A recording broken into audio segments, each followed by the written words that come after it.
আসসালামু আলাইকুম এভরিওয়ান। আজকে আসলে ভিডিওটি বানাচ্ছি উত্তরবঙ্গে। আজকে আসলাম ঢাকা থেকে রাজশাহীর উদ্দেশ্যে।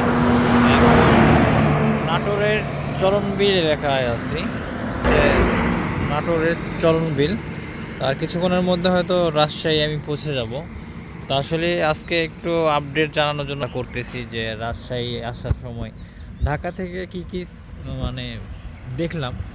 তো সব কিছু মিলে আলহামদুলিল্লাহ একটা জার্নি করলাম, এবং রাস্তাঘাটগুলো এত সুন্দর আসলে বলার মতো না। আসলে ভিডিওতে একটু দেখানোর চেষ্টা করব যে উত্তরবঙ্গের রাস্তাঘাটগুলো এত সুন্দরভাবে কাজ করা হয়েছে, যেটা আসলে বলার মতো কথা না। একদম চমৎকার রাইড করেছি আজকে, একদম স্বাচ্ছন্দ্যে, এবং সব কিছু মিলিয়ে খুবই ভালো একটা রাইড করলাম। এবং আসার সময় যেগুলো আমার চোখে পড়লো সেটা হচ্ছে কিছু প্রশাসনিক কাঠামো, তারা এবার রাস্তাঘাটগুলো পাহারা দিচ্ছে এবং চেকপোস্টের ব্যবস্থা করছে। কারণ দেখা গেছে বিভিন্নভাবে মানুষ হ্যারাসমেন্টের শিকার হচ্ছে। এই হ্যারাসমেন্টের কারণে এই প্রশাসনিক ব্যবস্থা নিচ্ছে, এটা আমার খুবই ভালো লেগেছে। মানে রাস্তাঘাটে যেরকম ছিনতাই বেড়ে গেছিলো, সেক্ষেত্রে এখন অনেকটা নিরাপদেই আসা হচ্ছে।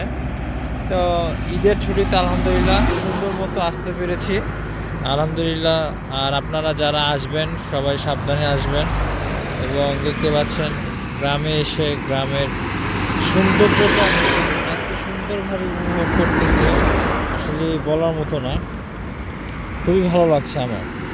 এবং এত সুন্দর রোডে এখনও যারা ট্রাভেলিং করে নাই, তাদের দাওয়াত থাকলো চলে আসুন আমাদের উত্তরবঙ্গের রাজশাহী নাটোর অঞ্চলের দিকে, তাহলে পেয়ে যাবেন এরকম সুন্দর একটা মনোরম পরিবেশ। ধন্যবাদ, সবাই সঙ্গে থাকবেন। আল্লাহ হাফেজ।